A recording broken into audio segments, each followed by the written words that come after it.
Hi, this is the middle fifth end of year paper, section A for triple and double award. Okay, so the first thing they're asking you is the pH at the start. So it's just reading from a graph. So when nothing is added, no acid is added, it's 13, reading from a graph. And then after the acid is added at 40 centimeters, you just could read the graph and it's 1.4. And the volume neutralization, that's just reading down where the vertical section is. Where does neutralization, the change of pH, occur at 25 centimeters cubed? The next question, they're asking what is the pH, where is it, after 35 centimeters, 20 centimeters, 20 centimeters has been added. It's still quite high, so it's the indigo section. And then once you've added 35 centimeters cubed of acid, it drops down, and it drops down into the red region of the pH. So that's what the color change would be. The color you'd see. Write down a chemical equation. When they say chemical equation, they mean a symbol equation. It's never a word equation. If they want a word equation, they'll ask for a word equation.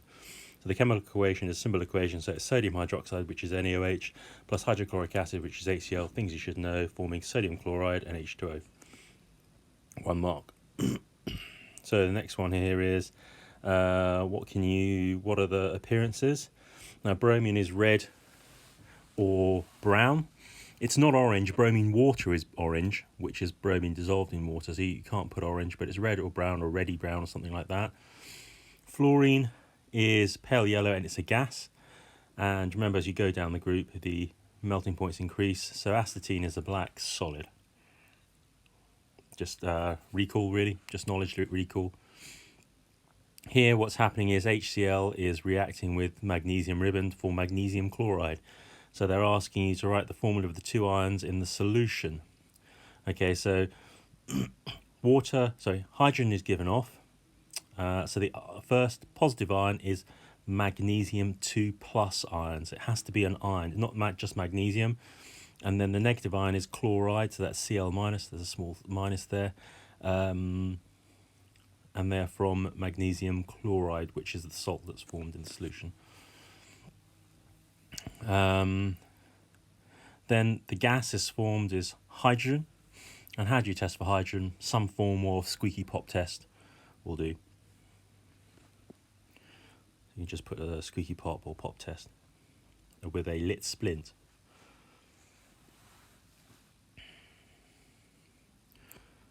They're usually quite generous on that one. Okay, next question here is, it looks like reactivity series. So we're adding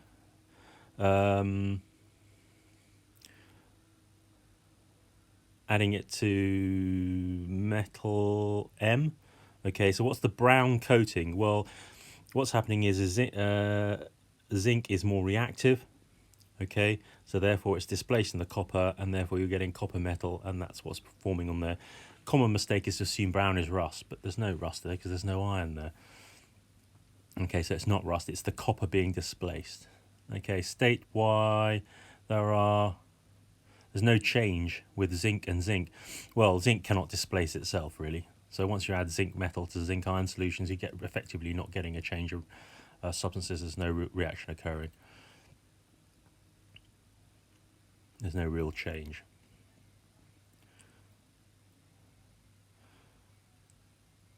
Okay, so what is that else is that telling us? We need to use this information in the next question. This is also telling us that zinc is not being displaced. Zinc is displacing metal M from its solution of the nitrate, so zinc must be more reactive. We need to carry that for the next question. The student repeats the experiment with strips of metal M instead of strips of zinc. The table shows his results. So we can see that metal M is less reactive than zinc, because there's no reaction, and less reactive than aluminium. Now nothing displaced aluminium, so it must be the most reactive. Then the next one must be zinc, because it was displacing all the it was displacing metal M.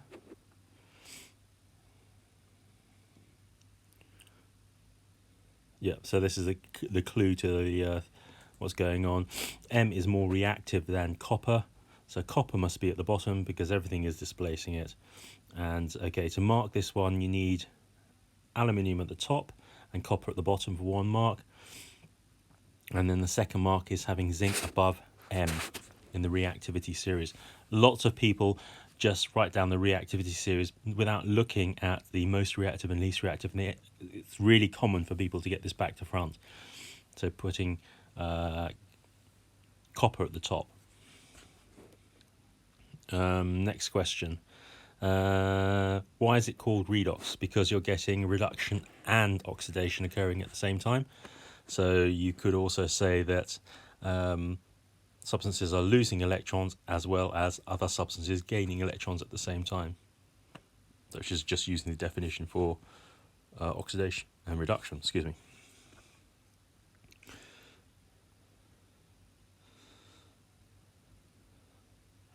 Yeah, so it's oxidation and reduction. Both oxidation and reduction happen, with the emphasis on the and, or loss and gain of electrons occurring at the same time. Explain in terms of electrons which species is behaving as an oxidizing agent. Now, you need to remember an oxidizing agent oxidizes something else, so it is in turn reduced.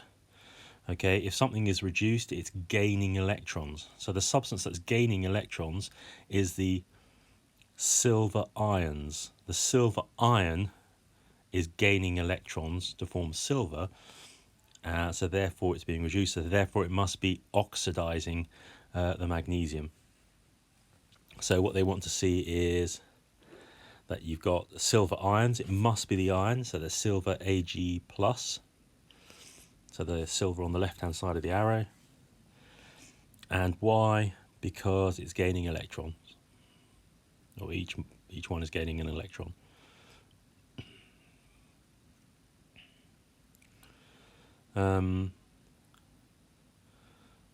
Yeah, so those are the allocations on the marks there. Next question.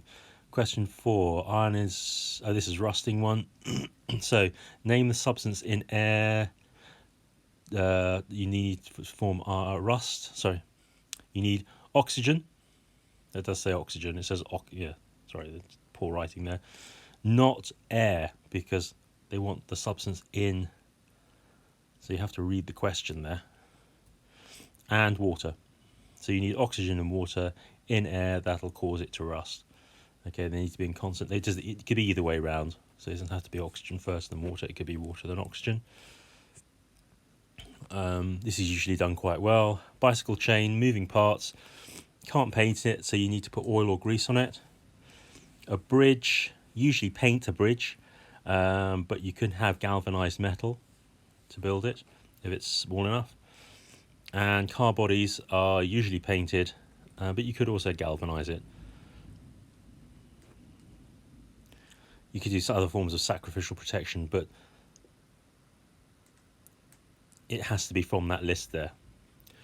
Okay, which substance is used to galvanize iron? It's zinc. Okay, so here we are, 4 different substances. They give you those examples there. You're just going to put them in the table. So go for the easy one. Good at conducting as a solid and as a liquid. That's giant metallic.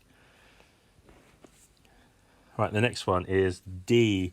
Poor as a solid, good as a liquid, high melting point. That's giant ionic. Then we go to the top. The one with the lowest melting point must be simple molecular. Leaving the last one, poor conductor as liquid, poor conductor as a solid, high melting point must be giant covalent. So that's the order it goes in. Right, describe how magnesium and chlorine atoms form magnesium chloride ions. So they're forming ions, because it's an ionic compound, so there must be some sort of electron transfer. So that has to be no sharing. It has to be about something transferring electrons from one to another. So what's happening here is there's transfer from the metal, which is magnesium, from the outer shell of the metal, magnesium ion, to the outer shell of the non-metal chloride to form the Cl- ion. So magnesium loses electrons. It loses 2.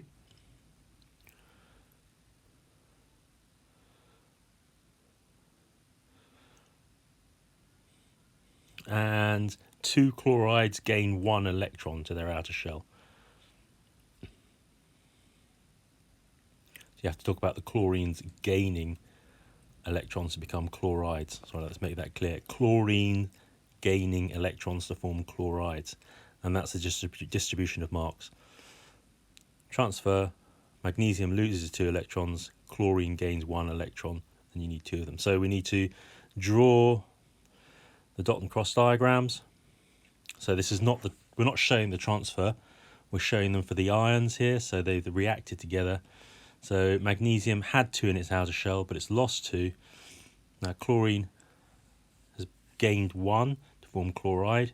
So you've got 7 electrons that were originally from chlorine is in the outer shell. Then we've got the dot there.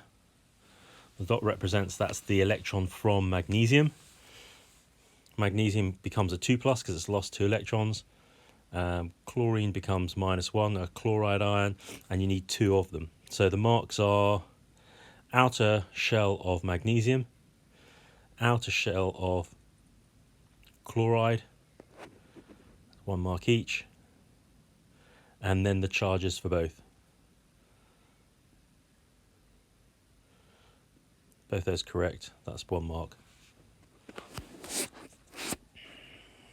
Okay, so this is a double covalent bond. So this is where we have sharing of electrons, so we should have some sort of overlap. You don't have to draw the circles, but it's... So double covalent bond, so each covalent bond, there's 2 double covalent bonds. Each covalent bond consists of a pair of electrons, dot, cross, and on the other side, dot, cross. Then you've got to get the rest of the oxygen electrons in there. Because remember, oxygen has 6 electrons in its outer shell because it's in group 6. So just checking, oxygen now looks as if it's got 8 electrons, carbon now looks like it's got 8, and oxygen now looks like it's got 8. So marks are allocated. So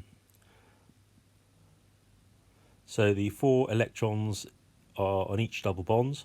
That's 1 mark. Get those right. And the rest of the electrons being correct, that's also 1 mark there, giving you the 2 marks.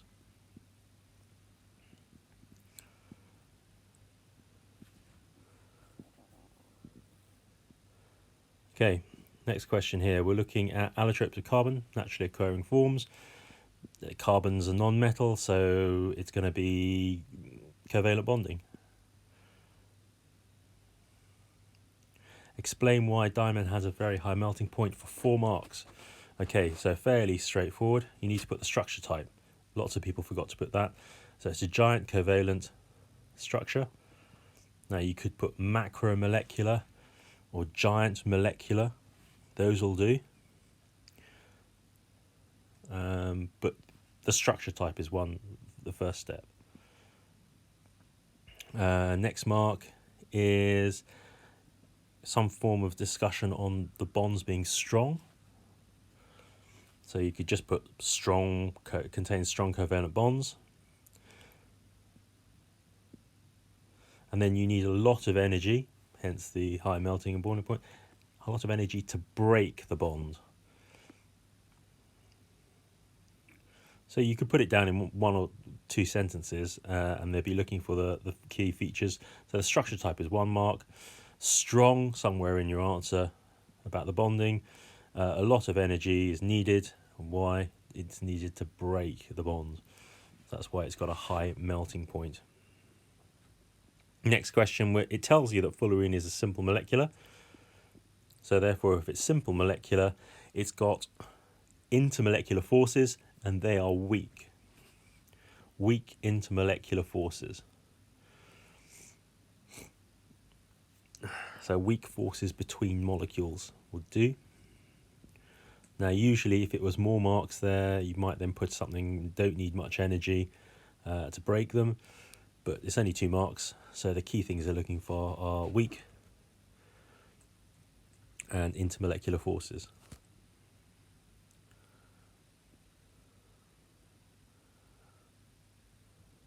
Just clarify, put down the marks there. So weak, meaning not much energy.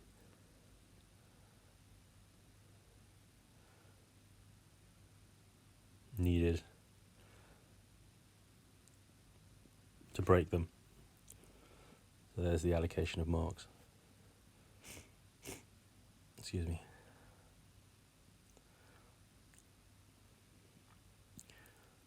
Right. Straightforward question, that one. Okay, so there's an odd little question here. Can act as a solid lubricant. Here's two theories. Okay, excuse me. The second theory,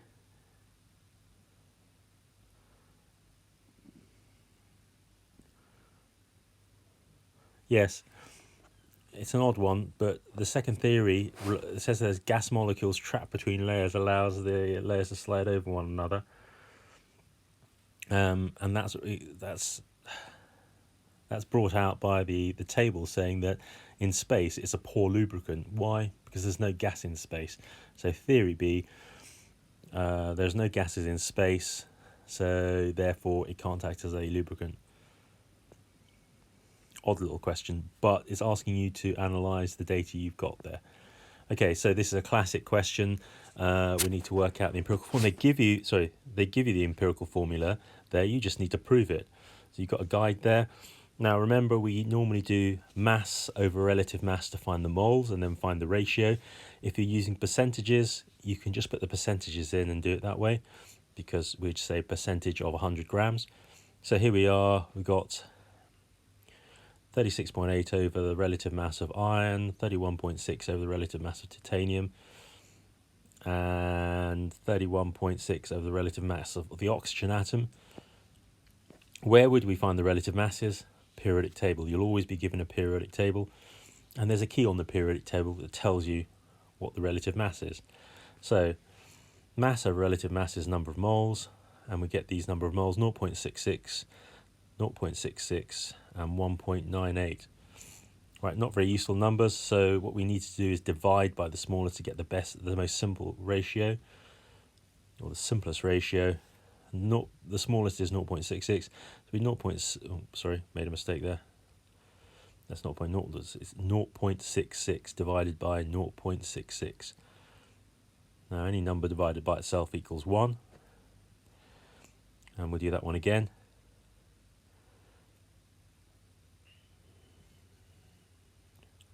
And wait a minute, that's a mistake there. 1.98 divided by 0.66 should equal 3. So that's how we get the empirical formula FeTiO3. So 1 mark for the showing the step of the percentages over the relative masses, 1 mark for your first mole ratio, and 1 mark for your showing the right correct ratio. That's by dividing by the smallest. Okay, you've got to show you're working out on that question. Okay, explain which element has been oxidized. So this is another form of oxidation, which is gaining oxygen. So if you look at carbon there, carbon gains oxygen.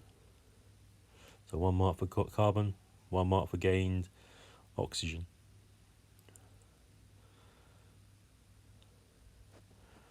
Right, so stage 3 is asking you to balance an equation, to write a balanced equation. Okay, but if you read the question carefully, they give you all the chemical formulae. They should, even if you can't balance an equation, you should be able to just write down what the chemical formulae just looking at the question. So here we are, titanium chloride vapor is passed through molten magnesium. So you get magnesium chloride and titanium chloride. Okay, we want a reaction between titanium chloride, TiCl4, and magnesium. Then it's going to be, you're going to have to balance it. So 1 for getting the chemical formulae and 1 for balancing it. If you just write down the chemical formulae, you'll see that you're short of 2 chlorines, so therefore you've got to double the magnesium chloride and therefore double the magnesium. So here we are. Calculate the mass of zinc sulfate.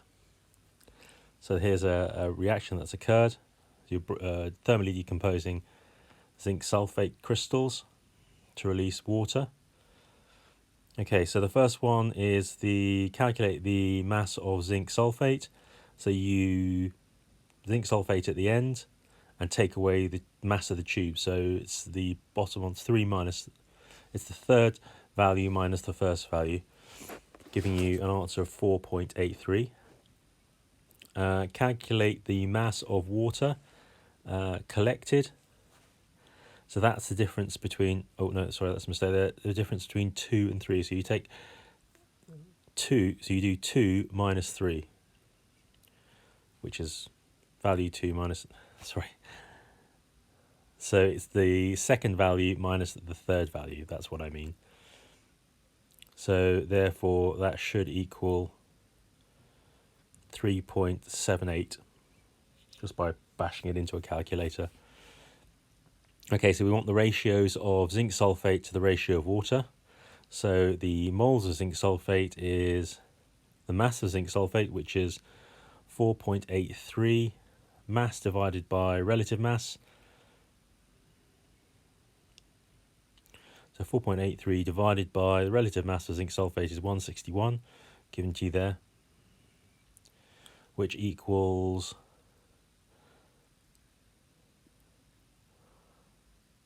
0.03 moles of water. You can find out the mass of water and divide it by the relative mass of water. So the mass of water was 3.78. So 3.78 grams divided by the relative mass of water, which is 18, which equals 0.21.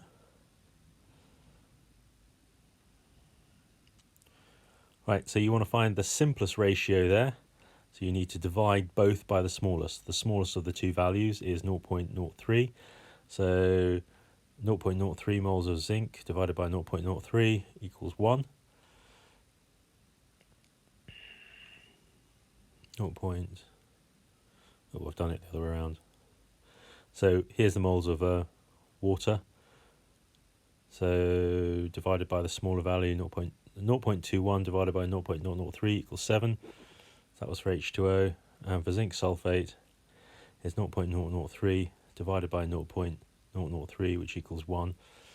So therefore, the value of X in the formula, ZnSO4.X H2O, must be 7. So if you got 7, you get 3 marks. If you didn't get 7, but you got the other 2 bits right, you get the mark for each one of those stages. So that you get a mark for each one of those stages, but if you got the answer, you just automatically get 3. That's how they tend to work it.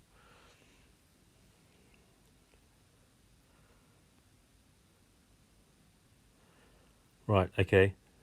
Why do you have to heat the crystals to constant mass? To make sure all of the water has been driven off.